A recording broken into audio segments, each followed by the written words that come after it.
Do subscribe guys. तुम्हारे favourite channel एनिमेटी पे। तो जैसा कि हमने हमारे पिछले पार्ट में देखा था कि कैसे ये सारे के सारे एल्व्स एक साथ अपने मैजिक को कंबाइन कर कुछ जादू टोटका करके किंग के पैलेस के ठीक ऊपर एक शैडो कैसल ला देते हैं। एंड ये शैडो कैसल असल में अंडरवर्ल्ड और ओवरवर्ल्ड के बीच का रास्ता है जो दोनों को साथ में कनेक्ट करता है, जहाँ पे ओवरवर्ल्ड में सारे के सारे इंसान लोग रहते हैं, लेकिन वही अंडरवर्ल्ड में सारे के सारे डीमंस। एंड इन एल्व्स का मेन प्लान था शैडो कैसल के अंदर एक थ्रोन है, उसमें यूनो वाले मैजिक स्टोन को लगाना, और अगर इन लोगों ने ऐसा कर दिया तो ये सारे के सारे एल्व्स अपनी खुद की बॉडी में दोबारा से रिवाइव हो जाएंगे और जितने भी इंसान या ओवरवर्ल्ड में है वो सारे के सारे डीमंस वाले अंडरवर्ल्ड में चले जाएंगे। फिर इधर हमने देखा था कि यामी सर और इन बाकी के लोगों के ऊपर बहुत सारे एल्व्स अटैक कर देते हैं, लेकिन तभी वहाँ पर हमारे आस्था बाई की स्क्वाड ऑबिटो की टेलीपोर्टेशन मैजिक की मदद से वहाँ पर पहुंच जाते हैं। ये सारे के सारे एल्व्स इन लोगों के ऊपर अटैक कर देते हैं, लेकिन भाई इस समय ब्लैक बुल स्क्वाड साथ में अनस्टॉपेबल होती है। इन लोगों को वेनेसा की डेस्टिनी कैट की वजह से इनके अटैक लग नहीं रहे होते, वहीं इधर से लग मैग्मा गॉर्डन और शैली के अटैक इन्हें बहुत ज्यादा इंजर्ड कर दे रहे होते हैं। डेड के मुंह में सिर्फ एक ही चीज होती है, लाइट कहाँ है। एंड तो भी हेनरी अपने ब्लैक बुल्स ट्रांसफॉर्मर बेस के एक पन से इन सारे एल्व्स को सुला देता है। ओए यामी, तुम्हारी स्क्वाड तो कमाल है भाई।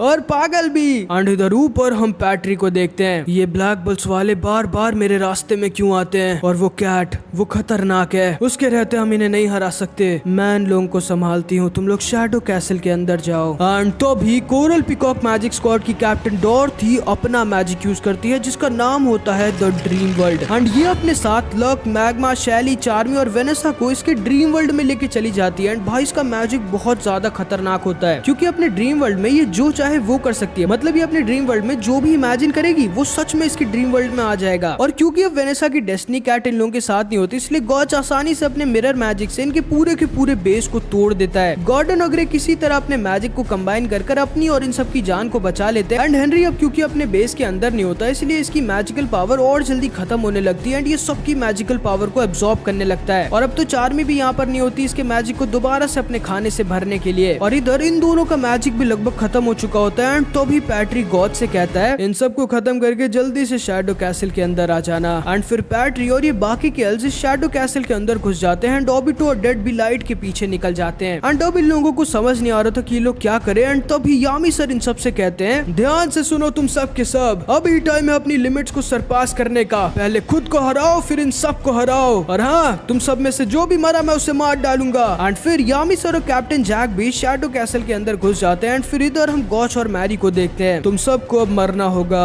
एंड तभी गॉच अपने मिरर मैजिक से इन सबको घेर लेता है। एंड इसकी बहन मैरी फिर अपना मैजिक यूज करती है जो होता है स्टैचू मैजिक। मतलब जो भी इसकी आंखों में देखेगा वो हिल नहीं सकता बिना इसकी मर्जी के। एंड मैरी अपने मैजिक से इन सबको स्टैचू कर देती है। एंड गॉच अपने मिरर मैजिक से इन सबको खत्म करने वाला होता है। एंड ये बेचारे हिल भी नहीं सकते थे कि गॉच के अटैक को डॉज कर सके, लेकिन आस्था ऐसा नहीं होने दे सकता था। एंड तभी आस्था अपनी नई स्वॉर्ड का यूज करता है एंड अपने आसपास पूरा एंटी मैजिक बिखेर देता है, जिससे गॉच के मिरर्स को गायब कर देता है और खुद को और हेनरी, ग्रे और गॉर्डन को आजाद कर देता है। एंड तभी गॉच इन चारों के ऊपर फिर से अटैक कर देता है, जिससे ये लोग किसी तरह अपने मैजिक से बचते हैं। एंड आस्था अपनी एंटी मैजिक स्वॉर्ड से इसके सारे मैजिक अटैक्स को नलीफाई कर दे रहा होता है। ये लड़का, इसके पास लाइट की स्वॉर्ड क्यों है? लाइट की स्वॉर्ड मुझे वापस करो। एंड तभी गॉच अपना मिरर टेलीपोर्ट मैजिक यूज करता है और आस्था को ठीक अपने सामने टेलीपोर्ट कर लेता है। एंड फिर मैरी के स्टैचू मैजिक से आस्था वहीं पर फ्रीज हो जाता है और फिर गॉच आस्था को चारों तरफ से घेर लेता है और इसके ऊपर अटैक कर देता है। एंड इधर हम ड्रीम वर्ल्ड में इन सबको देखते हैं जो बहुत बड़ी दिक्कत में फंस गए होते हैं, क्योंकि डॉर्थी को इसके ड्रीम वर्ल्ड में हराना लगभग नामुमकिन होता है और इसकी मर्जी के बिना ये लोग यहाँ से बाहर भी नहीं निकल सकते थे। वाह, इसका मैजिक कितना कमाल और खतरनाक है। पागल हो क्या? ये खुश होने का टाइम नहीं है। एंड तभी डॉर्थी इन सबसे कहती है स्वागत है तुम्हारा मेरी दुनिया में जिसकी भगवान मैं हूँ, जहाँ पे हर एक चीज मेरी मर्जी से होती है। एंड तभी अचानक से इन लोगों का बेड एक ट्रैप बन जाता है जिसमें सारे के सारे फंस जाते हैं। अब तैयार हो जाओ मरने के लिए इंसानों। एंड तभी ये अपने इमेजिनेशन से एक अजीब सा मॉन्स्टर बना देती है जो इन लोगों को खत्म कर देता अगर वेनेसा की डेस्टिनी कैट इन लोगों के साथ ना होती। एंड ताकि वेनेसा का मैजिक खत्म ना हो इसलिए चार्मी इसे कंटिन्यू खाना भी बना के दे रही होती है। मैग्मा इसके ऊपर अटैक कर देता है, लेकिन डॉर्थी के इस ड्रीम वर्ल्ड में ये लगभग इनविंसिबल होती है। भाई वाह, तुम्हारी कैट तो कमाल है, मतलब तुम भी एक विच हो। आज मैं दो विचेस की आपस में लड़ाई देखूंगी।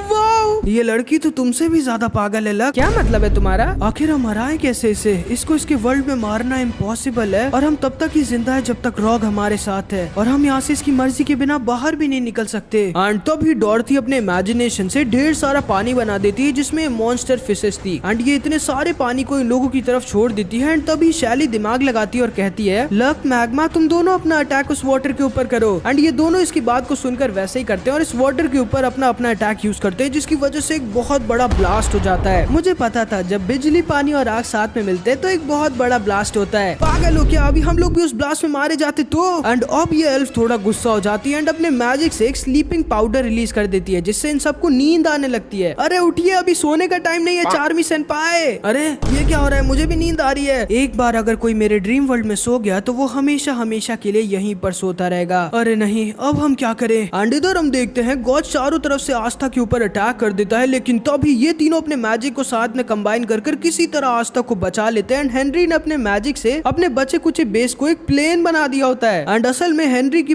पूरी मैजिकल पावर खत्म हो गई होती है एंड अब ये जिस मैजिक से जिंदा रहता है उस मैजिक का यूज कर रहा होता है आस्था को बचाने के लिए। हेनरी किसी तरह आस्था को लेके वहां से निकल जाता है, लेकिन गॉज के रहते ये लोग वहां से भाग नहीं सकते थे एंड हेनरी भी ये बात को समझ जाता है एंड इसीलिए ये तैयार हो जाता है अपने आप को सैक्रिफाइस करने के लिए। ये इन तीनों को अपने प्लेन से दूर फेंक देता है एंड अपने प्लेन को गॉज की तरफ लेके जाने लगता है। ये आप क्या कर रहे हैं हेनरी सेनपाई? एंड तो भी हेनरी कहता है, मुझे लगा था कि मैं उसी दिन मारा जाऊंगा और मैं खुश था कि मेरी दुख भरी जिंदगी खत्म हो जाएगी, लेकिन फिर तुम लोग मेरी जिंदगी में आ गए और मेरी जिंदगी को बदल दिया और खुशियों से भर दिया। इसीलिए मैं आज भी बहुत खुश हूँ कि मैं अपनी जान को तुम लोगों के लिए देने जा रहा हूँ मेरे दोस्तों। एंड तो भी हेनरी गॉज के ऊपर कूद जाता है एंड इसकी बॉडी गॉज का सारा मैजिक अब्सॉर्ब करने लगती है एंड इसने अपने दोस्तों को बचाने के लिए अपने आप को सैक्रिफाइस कर दिया होता है। कोई फर्क नहीं पड़ता अगर मैं तुम्हारे दोस्तों को नहीं मार पाऊंगा, लेकिन मैं तुम्हें जरूर मार डालूंगा। एंड तभी गॉज हेनरी के ऊपर अटैक करने ही वाला होता है, लेकिन तभी वहां पर हमारे आस्था भाई अपने हाफ डीमन फॉर्म में आ जाते हैं। ग्रे हेनरी को किसी तरह बचा लेती एंड क्योंकि गॉज का पूरा ध्यान उस समय हेनरी पर था, इसलिए आस्था को सही टाइम पर रोक नहीं पाता एंड आस्था गॉज के ऊपर अपने एंटी मैजिक स्वॉर्ड से अटैक कर देता है। एंड फिर इधर हम इन लोगों को देखते हैं जिनको कुछ समझ नहीं आ रहा था कि ये लोग क्या करें, क्योंकि चार्मी तो भाई सो गई होती है और इन लोगों के अटैक डॉर्थी के ऊपर किसी काम के नहीं होते एंड वेनेसा के पास भी अब ज्यादा मैजिक नहीं बचा होता और अगर इसकी डेस्टिनी कैट चली गई तो इन लोगों का मरना पक्का हो जाएगा। आखिर हम करें क्या? लेकिन तो भी शैली को एक आइडिया आ जाता है, ये देखो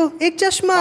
यार तुम सही में पागल हो क्या? अभी इन सब का टाइम नहीं है। लेकिन तो भी अचानक से शैली के सामने एक चश्मा आ जाता है। हाँ, ये कैसे किया तुमने? मैंने नहीं, उसने। मैं इसके मैजिक को अब समझ चुकी हूँ। ये जो भी इमेजिन करती है वो सच में इस ड्रीम वर्ल्ड में आ जाता है। ये इसकी सबसे बड़ी ताकत भी है और कमजोरी भी, क्योंकि हम लोग भी इससे कुछ भी इमेजिन करवा सकते हैं और वो हमारे पास आ जाएगा। जैसे ओए, हमारी दुनिया में वापस जाने का गेट कैसा दिखता है। एंड ऑब्वियसली भाई इंसान जो भी चीज सुनता है उसे वो एक बार इमेजिन जरूर करता है एंड शैली का प्लान सच में काम आ जाता है, क्योंकि इन लोगों के सामने असली वर्ल्ड में लौटने के ढेर सारे गेट आ जाते हैं। ओह, तुम तो जीनियस हो। लेकिन इससे पहले कि ये लोग इस गेट से बाहर निकलते, डॉर्थी इन सारे गेटों को सील कर देती है। तुम इंसानों को लगा भी कैसे कि तुम लोग मुझे चकमा दे सकते हो? हाँ, अब मैं अपने कान ही बंद कर लूंगी जिससे मुझे तुम लोगों की बातें सुनाई नहीं देंगी। एंड तो भी अपने मैजिक से अपने कान ही बंद कर लेती है। मेरे पास एक प्लान और है, मैग्मा जल्दी से स्मोक बनाओ। एंड तभी मैग्मा अपने मैजिक से ढेर सारा स्मोक बना देता है। तुम लोगों को लगा भी कैसे कि तुम लोग स्मोक से मुझसे बच सकते हो? हाँ। एंड तभी अपने मैजिक से मैग्मा के सारे स्मोक को एब्जॉर्ब करने लगती है, लेकिन जैसे ये स्मोक हटता है ये एकदम शॉक्ड रह जाती है, क्योंकि इसके सामने होता है असली डॉर्थी का एक क्लाउड फिगर। एंड भाई ये सच में शैली के प्लान में फंस जाती है एंड असली डॉर्थी के इस फिगर को देख के ये असली डॉर्थी को इमेजिन कर लेती है, जिसकी वजह से इन लोगों के सामने असली कोरल पिकॉक स्क्वाड की कैप्टन डॉर्थी आ जाती है। एंड ये होता है इन लोगों का प्लान। अबे यार ये तो सो रही है। किसने कहा मैं सो रही हूँ? चिंता मत करो, मैं तुम लोग को अभी के अभी इस ड्रीम वर्ल्ड से बाहर निकालती हूँ।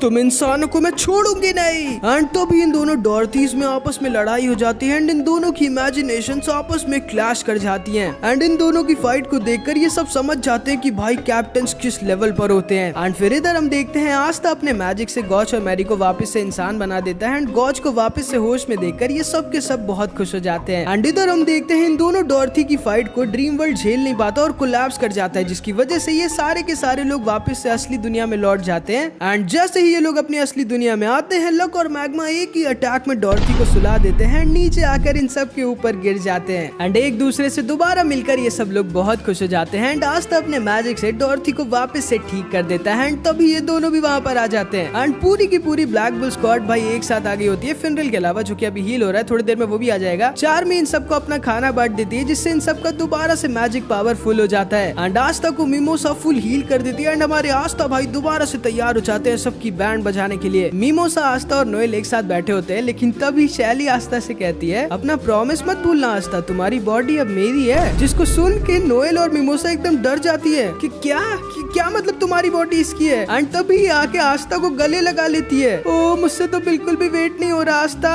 एंड मिमोसा और नोएल से आस्था और शैली को ऐसे देखा ही नहीं जा रहा होता, मतलब समझ रहे हो ना, हमारे आस्था भाई के पीछे तीन लड़कियां होती है इस समय और मेरे पीछे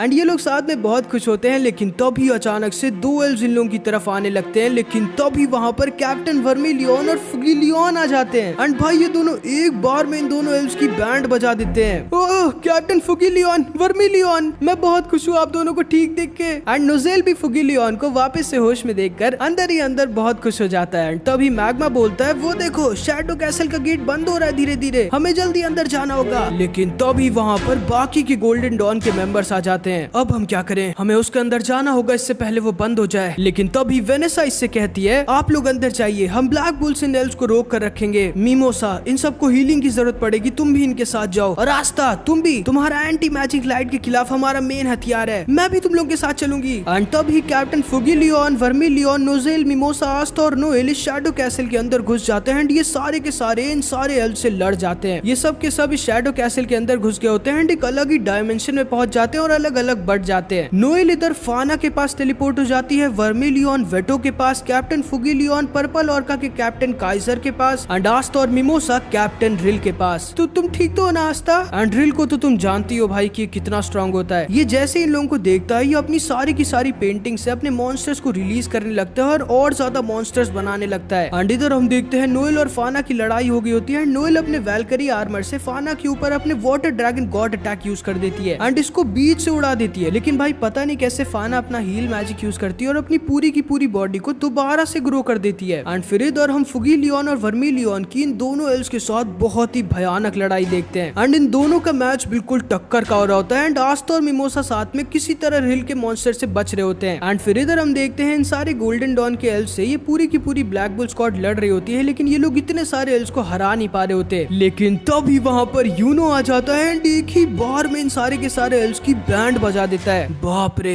इतना ज्यादा स्ट्रॉन्ग, इसने तो एक बार में इतने सारे एल्व्स को हरा दिया। एंड यूनो अपने साथ इन सारे बाकी के ढेर सारे मैजिक नाइट्स को भी लेकर आ गया होता है। एंड चार्मी तो भाई यूनो को देख के तुम समझ ही रहे होगे आस्था कहाँ है, उस शैडो कैसल के अंदर। एंड तभी यूनो के पास जो मैजिक स्टोन था वो यूनो के लिए दोबारा से शैडो कैसल का गेट खोल देता है। एंड तुम्हें तो याद होगा कि यूनो के पास जो मैजिक स्टोन है यही है मेन मैजिक स्टोन जो सारे के सारे एल्व्स को चाहिए अपने प्लान को पूरा करने के लिए। यूनो आस्था के पास इस कैसल के अंदर जाने लगता है एंड चार्मी भी इसके पीछे लटक के शैडो कैसल के अंदर घुस जाती है। एंड इधर हम देखते हैं कैप्टन वर्मिलियन और फुगिलियन इन दोनों की बैंड बजा रहे होते हैं क्योंकि वर्मिलियन तो पहले से ही बहुत ज्यादा ताकतवर है, इसे 1v1 में कोई नहीं हरा सकता। एंड फुगिलियन के पास तो भाई अब यूनो की तरफ वन ऑफ द 4 स्पिरिट्स में से एक द फायर स्पिरिट सैलामेंडर आ गया होता है, तो ये भी अलग ही लेवल पर स्ट्रॉन्ग हो गया होता है। लेकिन इधर हम देखते हैं आस्था भाई को बहुत दिक्कत हो रही होती है क्योंकि जितने मॉन्स्टर्स आस्था हरा रहा होता है उससे ज्यादा रिल 1 सेकंड में बना दे रहा होता है। लेकिन तभी वहाँ पर चार्मी आ जाती है जो यूनो से अलग हो गई होती है और रास्ता भटक गई होती है। अरे यार मैंने तो कोई बुरा काम भी नहीं किया था, मैं नरक में कैसे आ गई? चार्मी सेनपाई। एंड इधर हम रिल को देखते हैं जो समझ नहीं पा रहा होता कि आखिर वो कैसा मॉन्स्टर बनाए जो सारे के सारे इंसानों को एक बार में मार दे। लेकिन तभी इसके पास चार्मी आ जाती है। लो ये खाना खाओ, तुम्हारा गुस्सा शांत हो जाएगा। फिर तुम्हें लगा भी कैसे कि मैं तुम इंसानों से कुछ लूंगा? हाँ। एंड तभी ये चार्मी के सामने इसके खाने को फेंक देता है एंड चार्मी को अपने मैजिक से बहुत ज्यादा इंजर्ड कर देता है एंड चार्मी नीचे आकर गिर जाती है। चार्मी सेनपाई। लेकिन तभी आस्था को बहुत ज्यादा खतरनाक की महसूस होती है जो किसी और के पास से नहीं बल्कि चार्मी के पास से आ रही होती है। क्योंकि तुम्हें पता ही है भाई, दो ही चीजें जिससे चार्मी सबसे ज्यादा प्यार करती करती है, एक तो यूनो और दूसरा खाना। एंड इस एल्फ ने चार्मी के खाने की बेइज्जती कर दी होती है। एंड भाई हम देखते हैं चार्मी का पूरा फॉर्म चेंज हो जाता है एंड इसका मैजिक शीप एक वुल्फ बन जाता है। ये क्या है? चार्मी सेनपाई मुझसे कैसे लंबी हो गई? एंड चार्मी का भाई दिमाग एकदम सटक गया होता है। ये नहीं हो सकता, मुझे तो लगा था कि सारे के सारे ड्वार्फ्स खत्म हो गए थे। एंड असल में बहुत सालों पहले इंसानों और एल्व्स के साथ साथ ड्वार्फ्स भी इस दुनिया में रहा करते थे और इनकी भी मैजिकल पावर किसी एल्फ से कम नहीं होती थी। तुम्हारी हिम्मत कैसे हुई मेरे खाने को वेस्ट करने की? मैं तुम्हें छोड़ूंगा नहीं इंसान। एंड रेल इसके ऊपर अपने मॉन्स्टर से अटैक कर देता है, लेकिन भाई चार्मी का जो ये वुल्फ है ये कुछ भी खा सकता है, कोई भी मैजिक पावर, अटैक या मॉन्स्टर कुछ भी।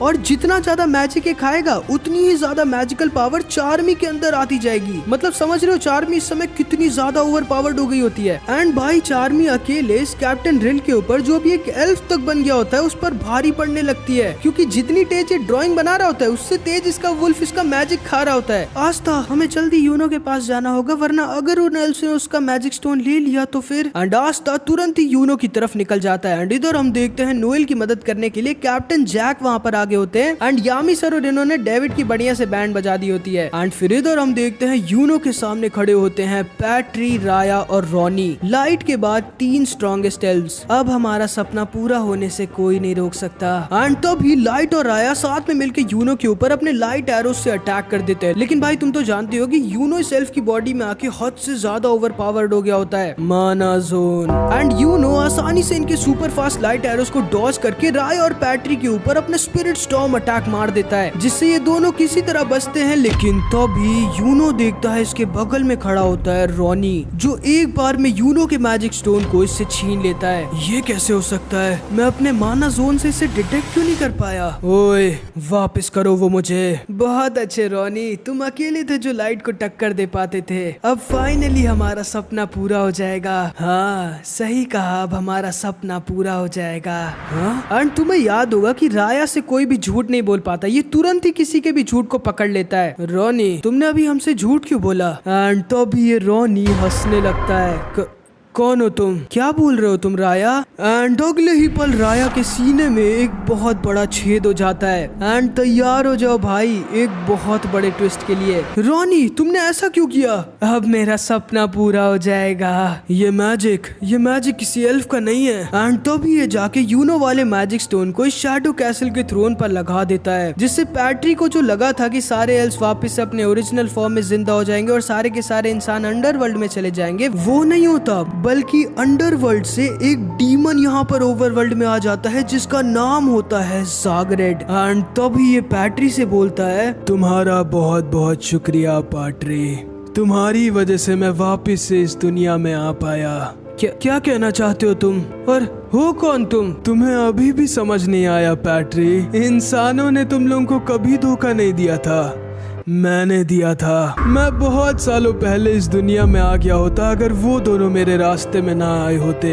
इसीलिए मुझे एक लड़का चाहिए था जो ताकतवर और बेवकूफ हो, जिसका मैं यूज कर सकूं इस दुनिया में आने के लिए और इस दुनिया पर राज करने के लिए। नहीं, ये नहीं हो सकता, तुम झूठ बोल रहे हो। एंड तभी पैट्री इसके ऊपर अपने लाइट एरो से अटैक कर देता है, लेकिन तभी ज़ागरेड बस इतना बोलता है, वापस जाओ। एंड तभी इसके लाइट एरोस वापस से पैट्री की तरफ लौट जाते हैं। एंड यूनो किसी तरह इसे बचा लेता है और ज़ागरेड के ऊपर अपना स्पिरिट स्टॉर्म अटैक यूज कर देता है। लेकिन तभी ज़ागरेड बोलता है, वैक्यूम वॉल। एंड ज़ागरेड आसानी से इसके स्पिरिट स्टॉर्म अटैक को रोक देता है। एंड भाई पता है इसकी पावर क्या है? कि ये जो भी बोलेगा वो सच में हो जाएगा। मतलब समझ रहे हो इसकी पावर कितनी ज्यादा ब्रोकन है? अरे नहीं, इसका मैजिक बहुत ज्यादा स्ट्रांग है, ये जो भी बोलेगा वो सच में हो जाएगा। मैं इसे नहीं हरा सकता बिना उसके। एंड तभी वहाँ पर हमारे आस्था भाई आ जाते हैं। अब बहुत देर हो चुकी है, मुझे कोई नहीं रोक सकता, इधर आओ। एंड तभी अचानक से लाइट इसके बगल में आ जाता है एंड इसके ऊपर अटैक करने वाला होता है, लेकिन तभी ये फिर से बोलता है, आयरन स्पीयर्स। एंड तभी ये पैट्री को अपने आयरन स्पीयर से पकड़ लेता है। आस्था साथ में, एंड आस्था और यूनो साथ में इसके ऊपर अटैक करने की कोशिश करते हैं। चाकुओं की बारिश। एंड तभी अचानक से आस्था और यूनो के ऊपर चाकुओं की बारिश होने लगती है। प्रेशर। तभी आस्था और यूनो इसके हद से ज्यादा प्रेशर के नीचे फंस जाते हैं। और ज्यादा प्रेशर, और ज्यादा प्रेशर।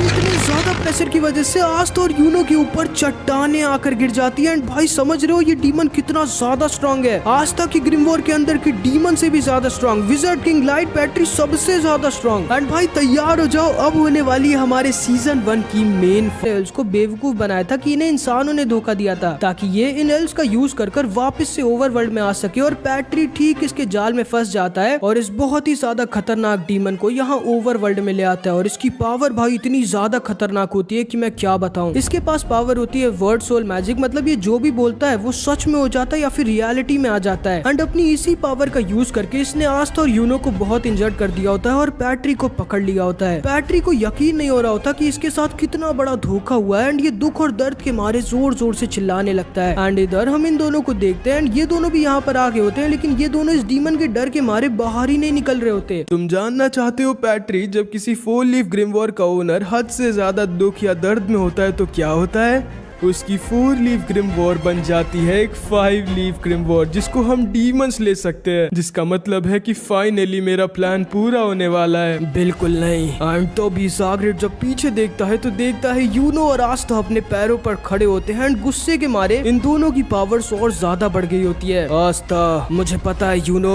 चलो इसकी बैंड बजाते हैं। चाकुओं की बारिश। एंड तभी आस्था और यूनो साथ में मिलके एक एंटी मैजिक टॉर्नेडो बना देते हैं, जिससे इनके ऊपर इन चाकुओं का कोई असर होता है। ये दोनों मिलके ज़ाग्रेट के ऊपर अटैक कर देते हैं, लेकिन इसको सिर्फ जरा सी चोट लगती है। हील हो जाओ। एंड तो भी इसकी चोट तुरंत ही अपने आप हील हो जाती है। आखिर कैसे हराए हम इसे? तुम लोगों को समझ नहीं आता क्या? तुम लोग मुझे नहीं रोक सकते। एंड तभी हम देखते हैं क्योंकि पैट्री बहुत ज्यादा दुख और दर्द में होता है, इसलिए इसकी 4 लीफ ग्रिम वॉर एक 5 लीफ ग्रिम वॉर बन जाती है, जिसे ज़ाग्रेट इससे ले लेता है। अब मेरे पास मेरी कंप्लीट बॉडी और मेरी खुद की एक नई ग्रिम वॉर है, और क्योंकि मेरे ऊपर इस वर्ल्ड के मैजिक का कोई असर नहीं होता, इसलिए अब मुझे कोई नहीं रोक सकता।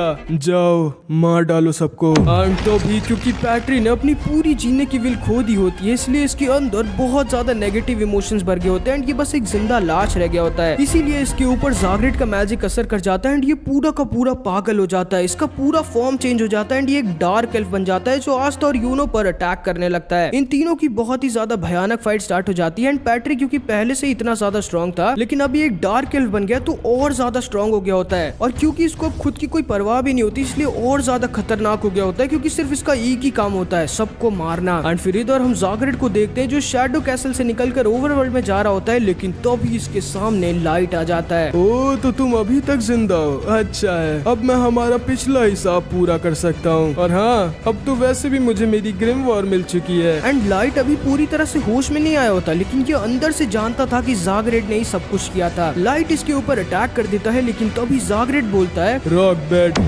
चाकुओं की बारिश। एंड इन दोनों की फाइट स्टार्ट हो जाती है। इधर हम देखते हैं यूनो, आस्था और पैट्री की बहुत ही भयानक लड़ाई हो रही होती है। एंड तभी पैट्री इनके ऊपर अपना स्ट्रॉन्गेस्ट अटैक कामेहा मार देता है, लेकिन तभी नोजेल वहां पर आ जाता है और आस्था और यूनो को बचा लेता है। और मिमोसा जाके राया को हील करने लगती है। तो तुम फाइनली मेरे सामने आ गए। जो तुमने किया था उसकी भरपाई करने का टाइम आ गया है, लाइट। एंड क्योंकि इसे नहीं पता होता कि ये लाइट नहीं है और असलियत में विलियम्स की बॉडी में, ये अपनी पूरी पावर से इसके ऊपर अटैक करने लगता है। एंड भाई मैं बता दूं, इसका मर्करी मैजिक भी बहुत ज्यादा स्ट्रॉन्ग होता है। नोजेल अपने मर्करी मैजिक को पूरे रूम में बिखेर देता है। एंड फिर ये अपनी स्ट्रॉन्गेस्ट स्पेल मर्करी केज का यूज कर देता है, जिससे पैट्री को अपने मर्करी मैजिक केज में पकड़ लेता है और चारों तरफ से पैट्री के ऊपर अपने मर्करी मैजिक स्पीयर से अटैक करने लगता है। एंड इसे बहुत ज्यादा इंजर्ड कर देता है। एंड इसका ये अटैक इतना ज्यादा खतरनाक होता है कि पूरे क्लोवर किंगडम में सिर्फ कुछ ही गिने चुने लोग हैं जो इसके इस अटैक से बच सकते हैं। एंड फिर ये पैट्री को अपने मर्करी सील मैजिक से पकड़ भी लेता है। आस्था और यूनो को यकीन नहीं होता कि नोजेल कितनी आसानी से पैट्री को एक तरफा हरा दिया होता है। एंड तभी ये इनसे कहता है, तुम दोनों ये मत सोचना कि तुम लोग आसानी से अगले विज़र्ड किंग बन जाओगे, क्योंकि मैं भी बनना चाहता हूँ द विज़र्ड किंग। जिसका मतलब था कि आस्था, यूनो, फुगिलियन और नोजेल सब के सब राइवल बन गए होते हैं। एंड फिर ये पैट्री को खत्म करने वाला होता है, लेकिन तभी यूनो इसे रोक देता है। रुक जाइए कैप्टन नोजेल, उस बॉडी में कैप्टन विलियम्स की भी सोल है। क्या? हाँ, लेकिन चिंता मत करिए, ये उन्हें वापस ला सकता है। एंड फिर आस्था इसके ऊपर भी अपने एंटी मैजिक स्वॉर्ड का यूज करता है, लेकिन पैट्री के अंदर इस समय इतना ज्यादा हेट, गुस्सा और रिग्रेट भरा होता है कि आस्था इसके मैजिक स्पेल को तो खत्म नहीं कर पाता बल्कि खुद इसके इमोशंस के अंदर घुस जाता है। आस्था को यकीन नहीं हो रहा होता कि पैट्री के अंदर कितना ज्यादा रिग्रेट, गुस्सा, हेट और दुख भरा हुआ है। एंड तभी इसे पैट्री की आवाज आती है जो बहुत ज्यादा पैनिक कर रहा होता है। इसे यकीन नहीं हो रहा होता कि एक डीमन ने इसको यूज करके इतना ज्यादा गलत काम करवाए होते हैं इससे। इसे यकीन नहीं हो रहा था कि इसने कितने मासूमों को मारा होता है। ये इतना ज्यादा रिग्रेट कर रहा होता है इसकी गलतियों को कि बस ये पूरी की पूरी दुनिया से छुपकर यहीं पर अकेले बैठ गया होता है। लेकिन तभी इसके पास आस्था आ जाता है। ओए,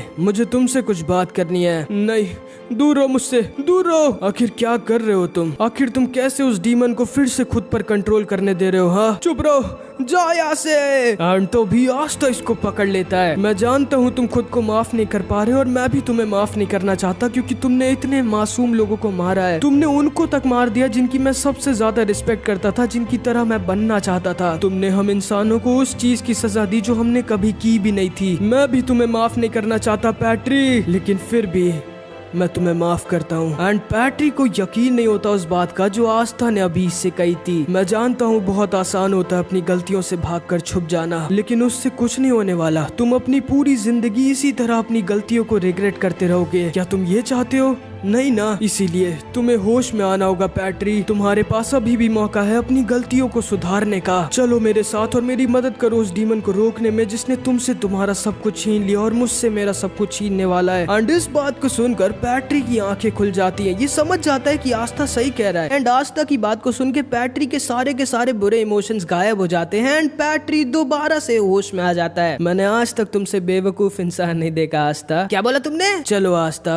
उस डीमन को रोक। इधर हम देखते हैं ज़ाग्रेट ने लाइट को पकड़ लिया होता है और इसे खत्म करने वाला होता है, लेकिन तभी शार्लेट और कैप्टन यामी वहाँ पर आ जाते हैं एंड लाइट को बचा लेते हैं। वैसे तो यहाँ पे मैं इस लाइट को बचाने आया था, लेकिन तुम्हारा चेहरा देख के मेरा प्लान थोड़ा चेंज हो गया। एंड तभी कैप्टन, शार्लेट और यामी सर साथ में इसके ऊपर अटैक कर देते हैं, लेकिन पता नहीं क्यों ज़ाग्रेट यामी सर के अटैक को रोक नहीं रहा होता बल्कि डॉज कर दे रहा होता है। वहीं शार्लेट के ब्रायर मैजिक को अपने वर्ड सोल मैजिक से सड़ा दे रहा होता है। एक मिनट, ये शार्लेट के अटैक को तो रोक दे रहा है, फिर ये सिर्फ मेरे अटैक को क्यों बार बार डॉज कर रहा है? क्या ये मेरे मैजिक को रोक नहीं सकता और मेरा मैजिक इसके लिए खतरनाक है? चाकुओं की बारिश। लाइट, शार्लेट और यामी सर साथ में इससे लड़ रहे होते हैं, लेकिन ये ज़ाग्रेट बहुत ज्यादा स्ट्रांग होता है। ठीक है, क्योंकि मेरी ग्रिम वॉर अभी नहीं है इसलिए मेरे पास अभी सिर्फ एक ही स्पेल है, लेकिन वही काफी है तुम सबको खत्म करने के लिए, word soul magic. And Yami sir को महसूस हो जाता है कि ज़ाग्रेट का ये मैजिक स्पेल बहुत ही ज्यादा खतरनाक है। एंड तभी ज़ाग्रेट अपनी स्पेल से कुछ बहुत ही ज्यादा खतरनाक और अजीब से क्रिएचर्स को अंडरवर्ल्ड से यहाँ शैडो कैसल में लाने लगता है जो मैजिक के भूखे होते हैं और सारे के सारे मैजिक को चूसने की ताकत रखते हैं। और अगर ये किसी इंसान को बस एक सेकंड के लिए भी टच कर ले तो सिर्फ उतने पार्ट से ना तो सिर्फ उनकी मैजिकल एनर्जी बल्कि लाइफ एनर्जी तक चूस लेते हैं। मतलब अगर कोई भी इंसान इनके अंदर फंस गया तो उसका मरना पक्का है। एंड ये क्रिएचर्स कभी भी खत्म नहीं होंगे और कंटिन्यू शैडो कैसल में आते रहेंगे जब तक ज़ाग्रेट इन्हें खुद नहीं रोक देता। मतलब समझ रहे हो इसकी ये स्पेल कितनी ज्यादा खतरनाक होती है। एंड इधर बाहर हम फिनरल को देखते हैं जिसकी हवा टाइट हो गई होती है क्योंकि नेरो बोलने लग गई थी भाई भूत। मैं भूत नहीं हूँ फिनरल, चुपचाप वैसा करो जैसा मैं कह रही हूँ। एंड फिर फिनरल की टेलीपोर्ट मैजिक से ये लोग इस टैबलेट के पास आ जाते हैं जिसमें से नेरो के कहने पर फिनरल सारे के सारे मैजिक स्टोन्स को निकाल लेता है। और फिर ये दोनों आस्था और यूनो के हाजे विलेज में जो स्कल था उस बड़े से मॉन्स्टर का जिसको द फर्स्ट विजिट किंग ने हराया था उसके ऊपर आ जाते हैं। फिनरल, उन सारे के सारे मैजिक स्टोन्स को स्टैचू के अंदर लगा दो। एंड फिर फिनरल इसके कहने पे इन सारे के सारे मैजिक स्टोन्स को स्टैचू के ऊपर लगा देता है। एंड जैसे ये सारे के सारे मैजिक स्टोन्स को लगाता है ये स्टैचू पूरा ग्लो करने लगता है। एंड इधर हम देखते हैं ज़ाग्रेट के अजीब से डीमन क्रिएचर्स पूरे कैसल में फैलने लगते हैं। एंड इधर इन लोगों के पास भी पहुंच जाते हैं। ये लोग इन क्रिएचर्स के ऊपर अटैक करने की कोशिश करते हैं, लेकिन ये क्रिएचर्स इनके सारे मैजिक को एब्जॉर्ब कर ले रहे होते हैं। इन्हें तुम्हें टच मत करने देना। एंड तभी मिमोसा और राया पर ये गिरने वाले होते हैं, लेकिन तभी आस्था इन दोनों को बचा लेता है। लेकिन ये सारे के सारे डीमन क्रिएचर्स आस्था के ऊपर गिर जाते हैं। आस्था, लेकिन आस्था को कुछ भी नहीं होता क्योंकि इसके अंदर तो मैजिक ही नहीं है, तो क्रिएचर्स क्या ही एब्जॉर्ब करेंगे आस्था के अंदर से। एंड फिर ये सारे के सारे लोग किसी तरह इन क्रिएचर से बच के साथ में खड़े होते हैं। अरे नहीं, ये पूरे के पूरे शैडो कैसल में फैल रहे हैं, हमें सबको इनसे बचाना होगा। एंड नोजेल समझ जाता है कि नोएल भी खतरे में है। ठीक है, मैं और मिमोसा सबको बचाने जा रहे हैं। आस्था, यूनो और जो भी तुम्हारा नाम है, तुम लोग जाके उस डीमन को संभालो।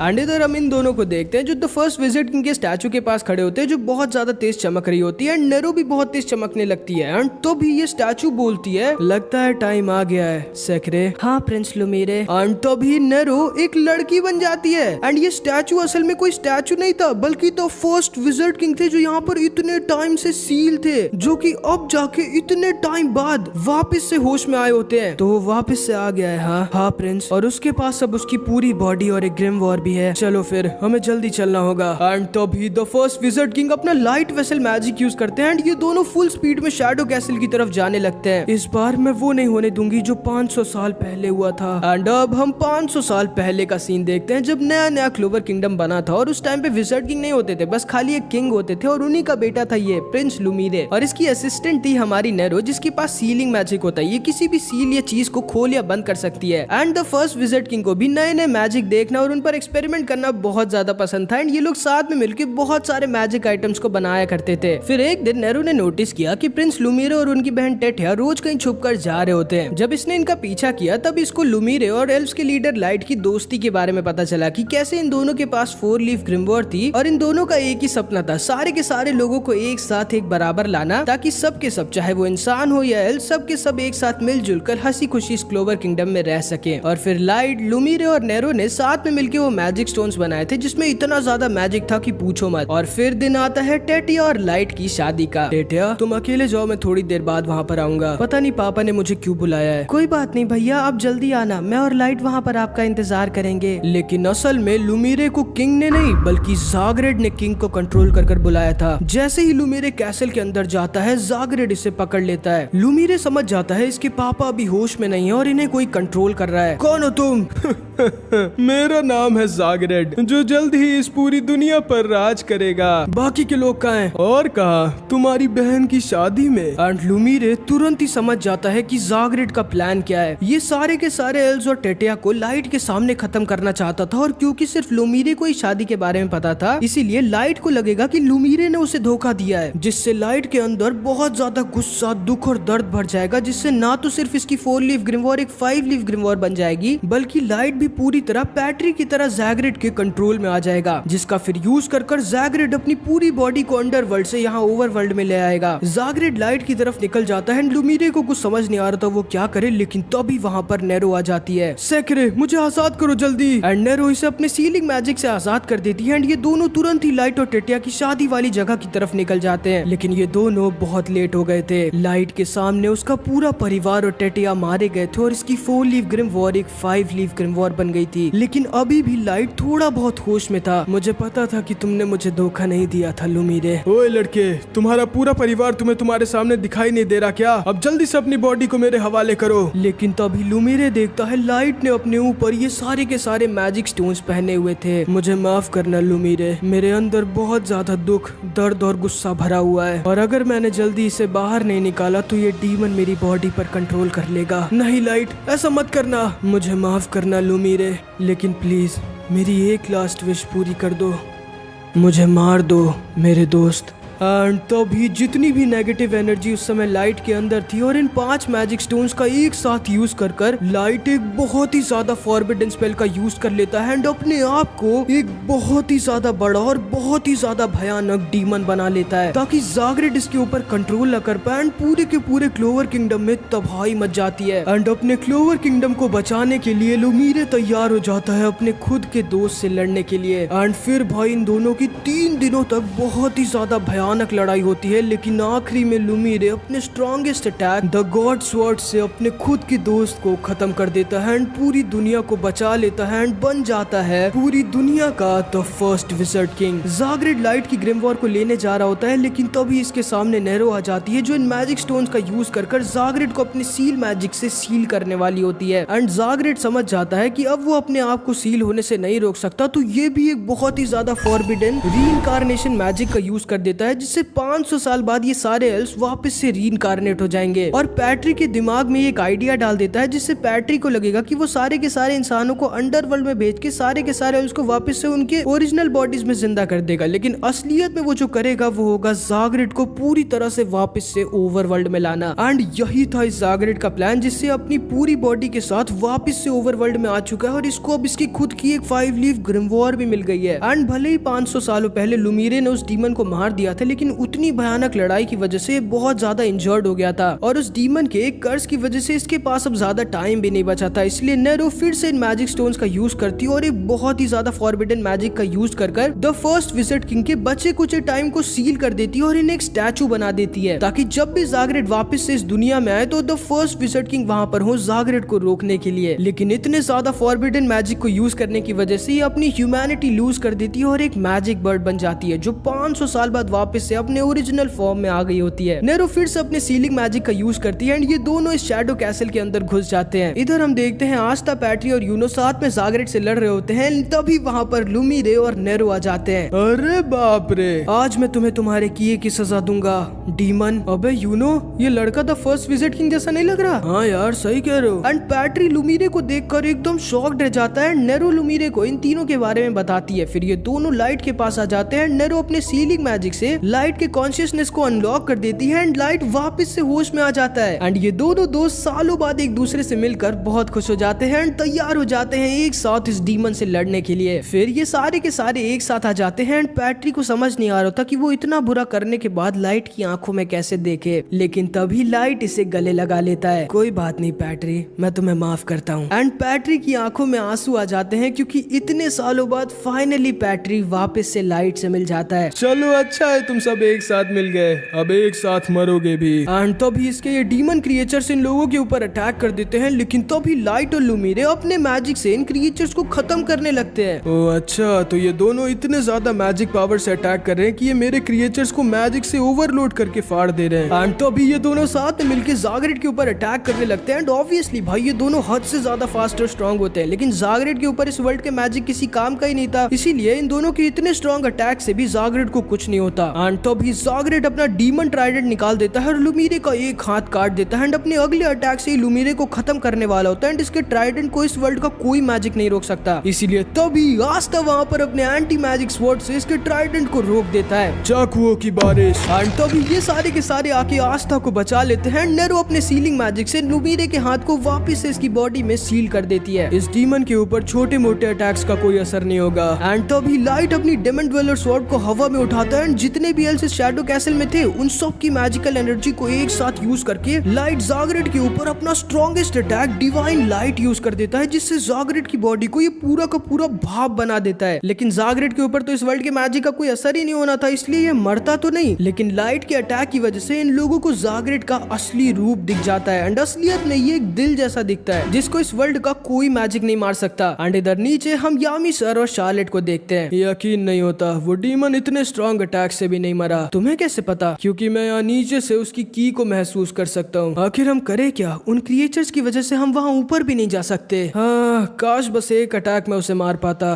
पता नहीं क्यों लेकिन मुझे लगता है कि मेरा अटैक उसके ऊपर काम करेगा। एंड इधर हम देखते हैं जागरेट और ज्यादा पोर्टल्स खोल देता है, जिससे और ज्यादा डीमन क्रिएचर्स इस शैडो कैसल में आने लगते हैं। आस्था जागरेट को हराने के लिए बहुत ज्यादा एंटी मैजिक अपनी स्वॉर्ड से निकालने लगता है, लेकिन वो इसे कंट्रोल ही नहीं कर पा रहा होता। लेकिन तभी यूनो आस्था से बोलता है, जल्दी से कंट्रोल करो इसे आस्था, वरना तुम मुझसे पीछे रह जाओगे। एंड असल में यूनो की एक नई स्पेल अनलॉक हो गई होती है, स्पिरिट स्वॉर्ड, जिससे ये आसानी से इन डीमन क्रिएचर्स को खत्म कर सकता है, क्योंकि इसके एक अटैक में हद से ज्यादा मैजिक होता है। बिल्कुल नहीं, मैं तुमसे तो पीछे नहीं रहने वाला यूनो। एंड तभी आस्था भी इतने ज्यादा एंटी मैजिक को कंट्रोल कर लेता है एंड इसकी एक हॉर्न निकल आती है। एंड आस्था की एंटी मैजिक स्वॉर्ड इससे भी बड़ी हो जाती है एंड ये दोनों तैयार हो जाते हैं जागरेट को हराने के लिए। ये दोनों फुल स्पीड में जागरेट की तरफ जाने लगते हैं एंड आस्था अपनी स्वॉर्ड को जागरेट के सीने में घुसेड़ देता है, लेकिन इसको कुछ फर्क ही नहीं पड़ता क्योंकि इसकी असली बॉडी तो अभी भी सेफ थी। आस्था, तुम्हें इसे हराने के लिए इसके दिल को काटना होगा। तुम लोगों को समझ नहीं आता क्या? तुम लोग मुझे नहीं हरा सकते। मेरे डीमन क्रिएचर जल्दी ही पूरे के पूरे शैडो कैसल में भर जाएंगे और तुम्हारे सारे दोस्त और तुम लोग मारे जाओगे। नहीं, हमारे रहते नहीं। एंड तभी ये दोनों साथ में मिलकर अपने मैजिक को कंबाइन करके जितने भी एल्व्स थे उन सब के आसपास बहुत ही ज्यादा स्ट्रॉन्ग मैजिक फील्ड बना देते हैं, जिससे थोड़ी देर के लिए सही, लेकिन ये सारे के सारे लोग क्रिएचर से सेफ थे। आस्था जल्दी, हमारे पास ज्यादा टाइम नहीं है। एंड इधर हम यामी सर को देखते हैं।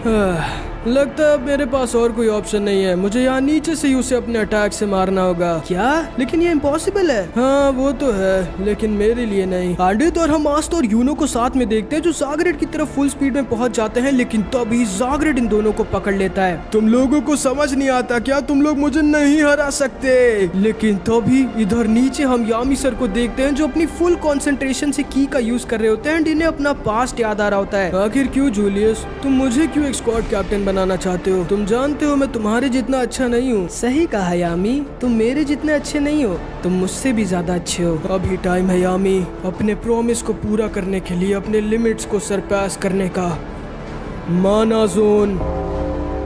एंड तभी यामी सर इस पूरे के पूरे शैडो कैसल को अपने माना जोन में घेर लेते हैं एंड अपनी की का इस लेवल पर यूज करते हैं कि सिर्फ कुछ मिली सेकेंड के लिए ही सही, लेकिन जागरेट की झलक इनको दिख जाती है। Dark magic dimension slash. And Yami sir यहाँ इतने नीचे से अपना strongest attack dimension slash use कर देते हैं जो जागरेट को बीच से काट देता है भाई। एंड असल में यामी सर का मैजिक बीच दुनिया का नहीं बल्कि आस्था की तरह अंडरवर्ल्ड का होता है, जिसकी वजह से जागरेट बीच से कट जाता है एंड आस्था और यूनो छूट जाते हैं। एंड तभी नेरो आस्था के ऊपर अपना सीलिंग मैजिक यूज कर देती है एंड आस्था के एंटी मैजिक को दोबारा से रिलीज कर देती है। आस्था, तुम वो हो जिसने हमेशा इम्पॉसिबल को पॉसिबल किया है। तुम वो हो जो आज तक चाहे जितना भी स्ट्रॉन्ग अपोनेंट हो कभी नहीं हारा। इसीलिए बस एक बार और आस्था हरा दो इसे और दिखा दो हम सबको कि तुम बनोगे द विज़र्ड किंग। एंड तभी आस्था के अंदर से हद से ज्यादा एंटी मैजिक बाहर निकलने लगता है एंड आस्था इसे कंट्रोल कर ले जाता है एंड आस्था की स्वॉर्ड पिछली बार से भी बड़ी हो जाती है। एंड तभी जागरेट को आस्था के अंदर की डीमन की झलक दिख जाती है एंड ये एकदम शॉक्ड रह जाता है। एंड आस्था की स्वॉर्ड इतनी बड़ी होती है कि आस्था सिर्फ जागरेट के दिल को नहीं बल्कि पूरे के पूरे जागरेट को ही बीच से काट देता है भाई। एंड इस तरह आस्था जागरेट एक अंडरवर्ल्ड के डीमन को खत्म कर देता है। लेकिन अभी भी ये सारे के सारे लोग इस कैसल के अंदर होते हैं एंड लुमिरे और लाइट का मैजिक खत्म होने वाला होता है। ये सारे डीमन क्रिएचर्स और बहुत ज्यादा स्पीड से शैडो कैसल में भर रहे होते हैं और हर तरफ फैलते जा रहे होते हैं, जिससे इन सब की जान खतरे में होती है। एंड इस शैडो कैसल से बाहर निकलने का रास्ता यहाँ ऊपर ही होता है, लेकिन ये लोग वहाँ नीचे से यहाँ ऊपर तक आ ही नहीं सकते थे इन क्रिएचर्स की वजह से। अब हम क्या करें? लेकिन तभी एक टेलीपोर्टेशन पोर्टल खुलता है एंड ये सारे के सारे लोग यहाँ ऊपर आ जाते हैं एंड असल में ओबिटो और डेड ने इन सबको बचा लिया होता है एंड ये सारे के सारे लोग बच जाते हैं एंड एक साथ इस शैडो कैसल से तुरंत ही बाहर निकल जाते हैं। लेकिन अभी भी इन बाकी के एल्स पूरे के पूरे क्लोवर किंगडम में तबाही मचा रहे होते क्योंकि इन्हें तो सच्चाई पता नहीं होती। चलो अच्छा है, अभी लड़ाई खत्म नहीं हुई है लगता है। आखिर हम करें क्या? इतने सारे एल्स को हम रोके कैसे? मैं जानता हूँ, हम इन सबको एक साथ रोक सकते हैं। हमें विलियम्स के ट्री मैजिक से इन सारे के सारे एल्स को एक साथ कनेक्ट करना होगा और फिर लाइट उन सब से कनेक्ट करके उन सबको असली सच बता देगा और फिर आस्था अपने एंटी मैजिक स्वॉर्ड से उन सब की रीइंकार्नेशन को कैंसिल कर देगा, जिससे ये सारे के सारे एल्स वापस से हेवन लौट जाएंगे। इसीलिए पहले मुझे जाना होगा ताकि विलियम्स वापस से होश में आ सके, और हो सके तो आप लोग मुझे माफ कर देना। एंड तभी आस्था अपने एंटी मैजिक स्वॉर्ड से पैट्री के रीइंकार्नेशन को कैंसिल कर देता है, जिससे विलियम्स वापस से होश में आ जाता है एंड इससे भी सब कुछ पता होता है। ये तुरंत ही अपना वर्ल्ड ट्री मैजिक यूज करता है और पूरे के पूरे क्लोवर किंगडम में अपनी जड़ें फैला देता है। एंड फिर लाइट इन सारे के सारे एल्स को इस वर्ल्ड ट्री मैजिक से कनेक्ट कर देता है और इन सबको मैसेज भेज देता है और इन सबको असली सच बता देता है। आस्था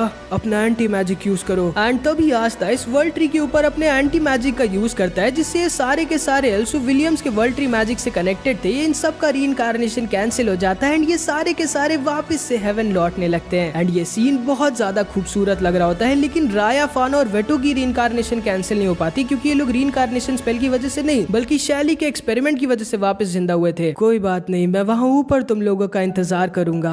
राया, फाना, वेटो, मुझे तुमसे मिलकर अच्छा लगा। यामिसु के हीरो, जल्दी आना लुमिरे, टेटिया हमारा इंतजार कर रही होगी। और आस्था, मुझे खुशी है कि मेरी ग्रिम वॉर ने तुम्हें चुना। एंड फिर लाइट भी इन सारे एल्स की तरह वापस से हेवन लौट जाता है, लेकिन तभी हम डेड को देखते हैं। नहीं, मैं इतनी आसानी से तुम्हें नहीं जाने दूंगा पैट्री। एंड तभी डेड अपना सोल मैजिक यूज करता है और पैट्री की सोल को वापस से लाइट की बॉडी में डाल देता है। ये तुमने क्या किया? तुम्हें क्या लगता है मैं तुम्हें इतनी आसानी से जाने दूंगा? तुम्हें यहाँ हमारे वर्ल्ड में रहना होगा और पछताना होगा जो भी तुमने किया है उसके लिए, पैट्री। लेकिन तभी पैट्री बोलता है, थैंक यू डेड, तुम्हारी वजह से अब मैं अपनी गलतियों का का पश्चाताप कर पाऊंगा। चुप रहो, चलो यहाँ से ऑबिटो। एंड फिर ये दोनों वहाँ से चले जाते हैं। एंड इसका मतलब ये था कि ये चारों यहाँ ह्यूमन वर्ल्ड में ही रह जाते हैं, वहीं बाकी के सारे एल्व्स वापस से हेवन में लौट जाते हैं। लेकिन इस बार पैट्री और विलियम्स दोनों अपनी खुद की अलग अलग बॉडी में होते हैं। एंड तभी विलियम्स यामी सर से कहता है, यामी मैं जानता हूँ कि तुम मुझे माफ नहीं करने वाले, लेकिन प्लीज मुझे विज़र्ड किंग की बॉडी के पास ले चलो। एंड फिर ये सारे लोग इस किंगडम को दोबारा से ठीक करने लगते हैं। लेकिन तभी हम लुमीरे को देखते हैं। लगता है मेरा भी टाइम पूरा हो गया सेक्रे। मैं बहुत खुश हूँ कि तुम इतने अच्छे और कमाल के लोगों के बीच रह पाओगी। प्रिंस लुमीरे,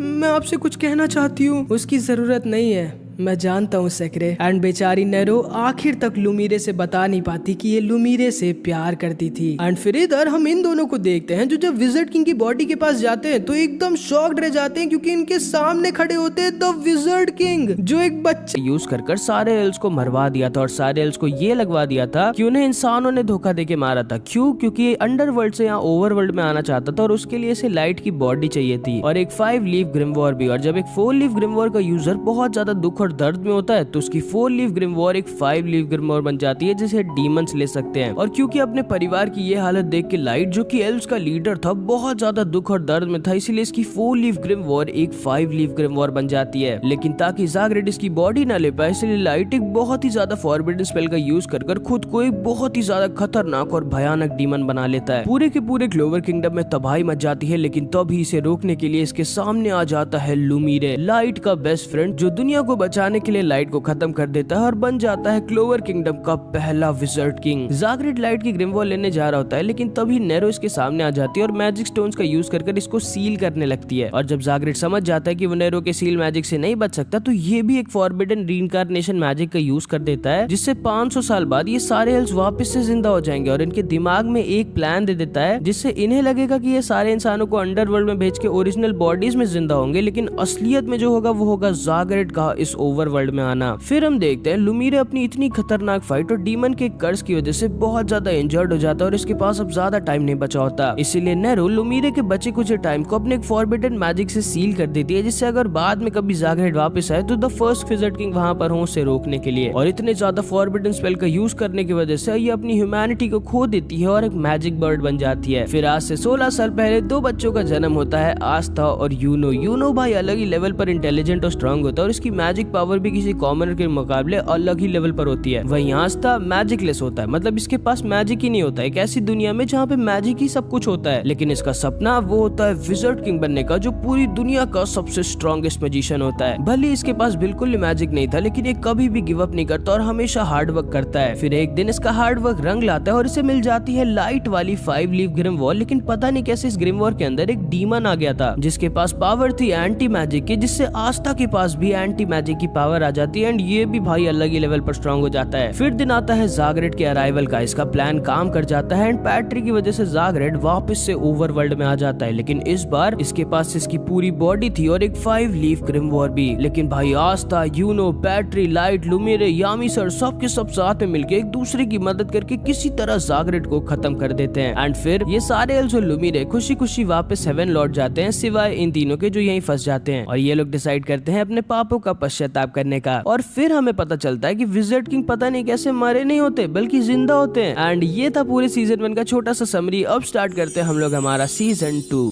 ओए जूलियस, तुम जिंदा क्यों? तुम खुश नहीं हो क्या मुझे जिंदा देख के? यामी नहीं, मैं मतलब हूँ, लेकिन तुम तो मर गए थे ना। वो मुझे खुद नहीं पता था मैं जिंदा बच जाऊंगा। असल में एक बार जंगल में घूमते घूमते मेरे सामने एक मैजिक आइटम आ गया था, जिसमें हम अपना मैजिक स्टोर करके रख सकते थे। तो उसमें मैंने अपने 13 साल तक का टाइम मैजिक स्टोर कर दिया था। मुझे नहीं पता था वो मैजिक आइटम सच में काम कर जाएगा। एंड असल में विज़र्ड किंग ने इस मैजिक आइटम का यूज किया था, जिसको नेरो और लुमीरे ने 500 साल पहले साथ में मिलकर बनाया था, जिसमें इन्होंने अपने टाइम मैजिक को स्टोर कर दिया था, जो इनके मरने के बाद रिलीज हो गया था और वापस से इनके पास आ गया था, जिससे वापस से जिंदा हो गए थे। और केवल यही है जो उस मैजिक आइटम से जिंदा हो सकते, क्योंकि इनके पास ही टाइम मैजिक था। चलो अच्छा तुम जिंदा हो, फालतू में इतना इमोशनल हो गया था मैं। ये बताओ इसका क्या करना है? सर जूलियस, आप जो भी मुझे सजा देंगे मैं उसके लिए तैयार हूँ। वो तो तुम्हें मिलेगी विलियम्स। मैं तुम्हें सजा देता हूँ कि पूरे के पूरे क्लोवर किंगडम को बनाने की दोबारा से जिम्मेदारी तुम्हारी होगी। क्या? एंड विलियम्स और यामी सर एकदम शॉक रह जाते हैं। जूलियस, तुम बहुत छोटी सजा नहीं दे रहे हो इसे। विलियम्स का कसूर सिर्फ इतना सा है यामी कि उसने मुझे लाइट के बारे में नहीं बताया था। इससे ज्यादा गलती तो मेरी थी कि मैं विजिट किंग होने के बाद भी लाइट को रोक नहीं पाया। एंड विलियम्स बहुत ज्यादा इमोशनल हो जाता है। सर जूलियस, आपने फिर से मेरे ऊपर बहुत बड़ा एहसान कर दिया। मैं वादा करता हूँ अब मैं जिंदगी भर सिर्फ आपके लिए वफादार रहूंगा और क्लोवर किंगडम की सेवा करूंगा। एंड फिर हम इन चारों को देखते हैं जो विजिट किंग को देखकर एकदम शॉक्ड रह जाते हैं। विजिट किंग सर, मैं बहुत खुश हूँ कि आप जिंदा हो। थोड़ा सा दुखी भी, क्योंकि मुझे लगा था मैं अगला विजिट किंग बन जाऊंगा। उसमें अभी टाइम है आस्था, लेकिन उससे पहले मुझे तुम सबको 3 बहुत जरूरी चीजें बतानी है। पहली, मैं क्योंकि अब सिर्फ 13 साल का हूँ इसीलिए मैं बहुत ज्यादा वीक हो गया हूँ और मेरे पास मेरी अभी इतनी सी ग्रिम वॉर रह गई है, इसलिए मुझे नहीं लगता पहले की तरह क्लोवर किंगडम के क्रिमिनल्स छुप के रहेंगे।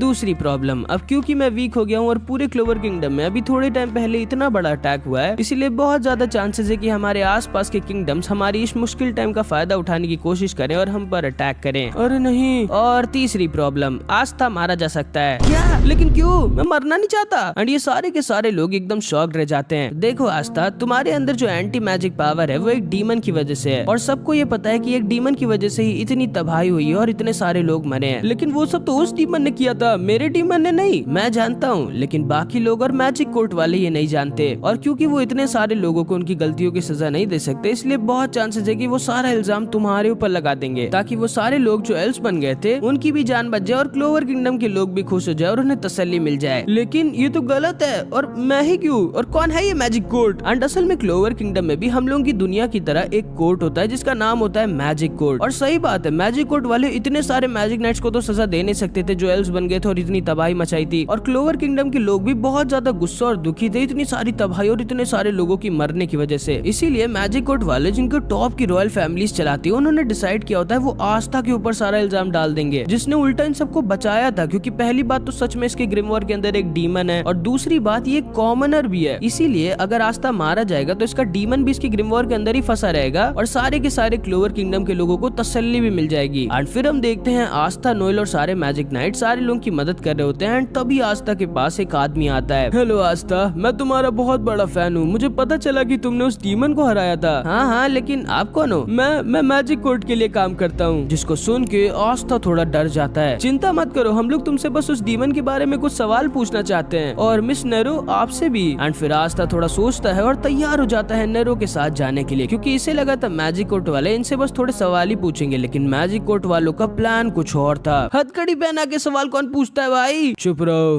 एंड तो भी इसके सामने डामानीटो आ जाता है, मैजिक कोर्ट का एक जज। तो तुम ही हो वो आस्था जिसने क्लोवर किंगडम में इतनी तबाही मचाई थी। हाँ, मुझे पता था कि ये कॉमनर सही नहीं है, आप लोगों को गलत फहमी हुई है। चुप रहो डीमन। एंड तो अभी जितने भी कोर्ट रूम में सारे के सारे नोबल्स बैठे थे ये आस्था और नेरो के बारे में बहुत उल्टा सीधा बोलने लगते हैं। आस्था को यकीन नहीं होता कि कितने बुरे लोग बैठे होते हैं यहाँ पर जो बिना कुछ जाने आस्था और नेरो को इतना उल्टा सीधा बोल रहे होते हैं। मार डालो इस कॉमनर को। सारे कॉमनर्स ऐसे ही होते हैं क्या? मार दो इन दोनों को, मार दो, मार डालो इस कॉमनर को। मेरी बात तो सुनिए आप लोग। अब सुनने के लिए कुछ नहीं रह गया डीमन, तुमने जो भी किया है उसकी सजा तुम्हें जरूर मिलेगी, नहीं तो। एंड तो अभी मैजिक कोर्ट में डामानीटो मैरी को लेके आ जाता है। मैरी, इसको तो तुम जानती होगी डीमन, इस लड़की ने थोड़े दिनों पहले उस अटैक में कई लोगों की जान ली थी। अब ये तुम्हारे ऊपर है, या तो अपनी गलती को मान लो कि तुमने ही अपने डीमन से इन सबको कंट्रोल किया था और इन सब से वो सारे बुरे काम करवाए थे, और चुपचाप अपनी सजा को मानकर अपनी जान दे दो, या फिर इसकी तरह बहुत सारे मैजिक नाइट्स को अपनी जान देनी पड़ेगी। एंड आस्था एकदम शॉक्ड रह जाता है, ये समझ जाता है कि पूरा प्लान पहले इसके खिलाफ बन चुका है। अब हम सबको अपना असली चेहरा दिखाओ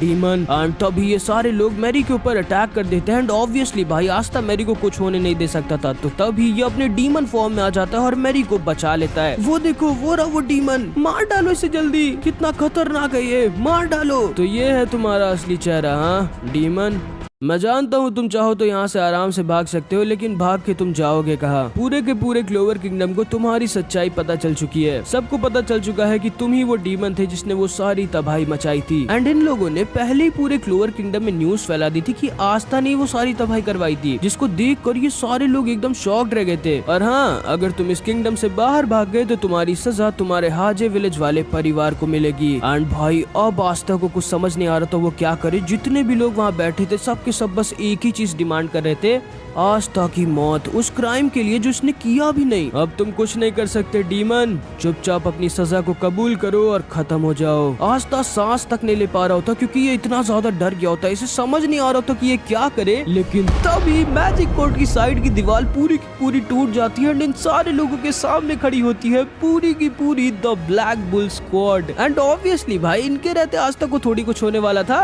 एंड तभी यामी सर कहते हैं, मुझे फर्क नहीं पड़ता तुम मैजिक कोर्ट वाले कौन हो, क्या करते हो और कितने इम्पोर्टेंट हो, लेकिन अगर उस गधे को कुछ भी हुआ तो मैं इस पूरे मैजिक कोर्ट को मिट्टी में मिला दूंगा। सिर्फ आप ही नहीं यामी सर, मैं भी, और मैं भी, मैं भी, मैं भी, मैं भी। हाँ, तुम कितने बेवकूफ हो आस्था, लेकिन कोई बात नहीं, चिंता मत करो, तुम्हारी पूरी स्क्वाड यहाँ पर आ गई है बच्चे, तुम्हें बचाने के लिए। एंड तभी मैरी की ऐसी हालत को देखकर गॉज गुस्सा आ जाता है और पूरे के पूरे मैजिक कोर्ट में तबाही मचा देता है। नेरो भी अपने मैजिक से अपनी चेन्स को तोड़ देती है एंड ये भी भाई एक ब्लैक बुल्स की मेंबर बन गई होती है। यामिसुके हीरो, तुम जानते हो ना अगर तुमने इस डीमन की मदद की तो तुम्हारी स्क्वाड का क्या होगा? नहीं, और मैं जानना भी नहीं चाहता। तो ठीक है, जैसी तुम्हारी मर्जी। एंड तभी डामानीटो अपनी मैजिक स्पेल से इन सारे के सारे ब्लैक बुल्स मेंबर के मैजिक को बहुत ज्यादा कम कर देता है। एंड इसका मैजिक स्पेल भी बहुत खतरनाक होता है क्योंकि अब इतने कम मैजिक से ना तो ये लोग सबसे लड़ सकते थे और ना ही यहाँ से भाग सकते थे। लेकिन तभी आस्था भाई अपनी नई एंटी मैजिक स्वॉर्ड का यूज करता है और डामानीटो की स्पेल को कैंसिल कर देता है, जिससे इन सब का मैजिक पावर वापस से नॉर्मल हो जाता है। एंड यामी सर डामानीटो के ऊपर हमला बोल देते हैं। लेकिन तभी वहाँ पर कैप्टन नोजेल और कैप्टन फुगिलियोन आ जाते हैं जो किसी तरह डामानीटो को यामी सर से बचा लेते हैं। पागल हो गए हो क्या यामी? तुम एक मैजिक कोर्ट के ऑफिशियल पर अटैक करने वाले थे। सिर्फ अटैक ही नहीं, थोड़े हफ्तों के लिए इसे सुलाने वाला था मैं। चिंता मत करो आस्था, अब हम आ गए यहाँ पर। ये रहा सर विजिट किंग का ऑर्डर। विजिट किंग का ऑर्डर है कि आस्था को कुछ महीनों का टाइम दिया जाएगा उसकी इनोसेंस को प्रूव करने के लिए, और द ब्लैक बुल स्क्वाड को रिस्पॉन्सिबिलिटी दी जाएगी इन डीमंस के खिलाफ रिसर्च करने की। एंड क्योंकि ये खुद द विजिट किंग का ऑर्डर था और 2 royal magic night squad captain इस ऑर्डर को लेके आए थे, इसलिए मजबूरन इन सारे लोगों को विजिट किंग के ऑर्डर को मानना ही पड़ता है। एंड आज तक को कुछ महीनों का टाइम मिल जाता है अपनी इनोसेंस को प्रूव करने के लिए। आज तो तुम बच गए डीमन, लेकिन आखिर कब तक बचोगे? एंड फिर डामानीटो वहां से चला जाता है एंड आस्था को एक इनविजिबल हथकड़ी पहना दी जाती है ताकि आस्था कहीं भाग ना पाए और ये लोग हमेशा इसे ट्रैक कर सके।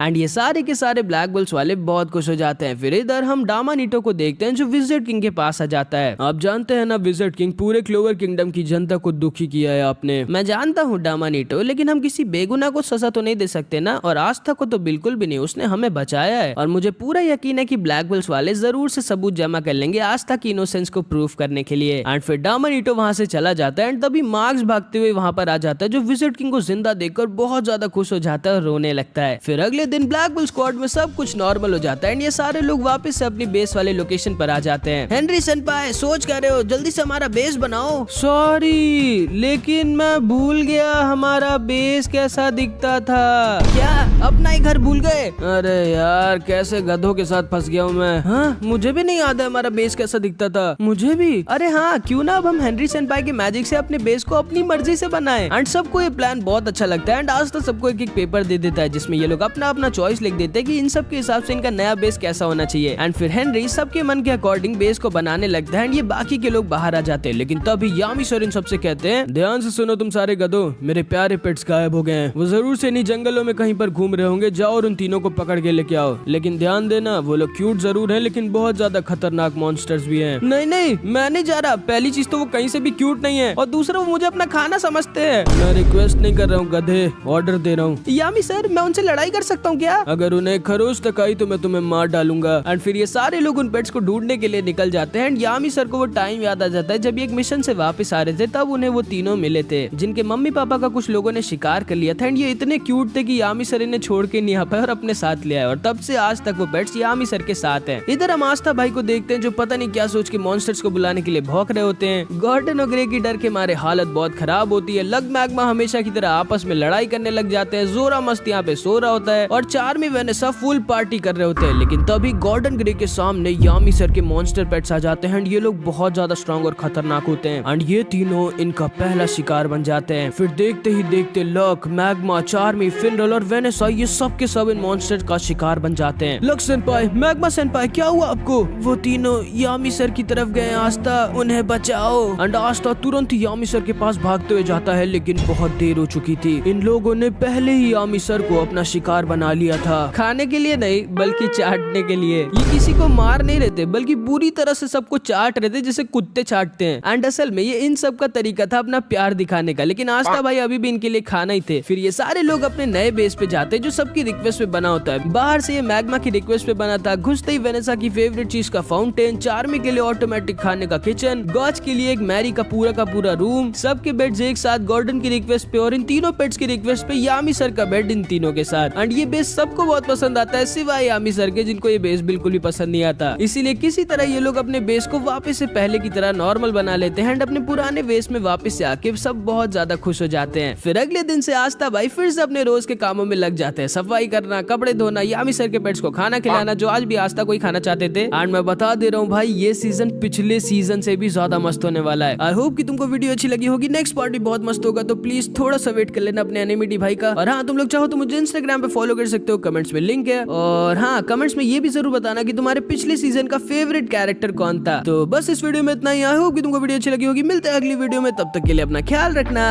Bye bye.